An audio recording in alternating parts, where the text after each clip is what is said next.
Good day to my future employer. I hope that you give me a chance to work with you and with your family. By the way, my name is Jonalyn Coloma, but you can call me Jo. I am 32 years old and I'm currently living in Antipolo, Rizal, Philippines. I am a single mother. I have one children, 14 years old boy. Also, I have three brothers and six sisters. I am a graduate of Tugas Vocational College with the course of Information Technology and Office Administration.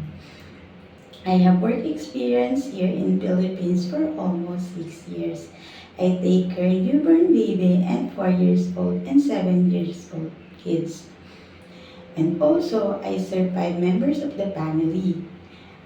My other duties such as ironing clothes, washing clothes, taking care of pets, marketing, car washing, and also cooking.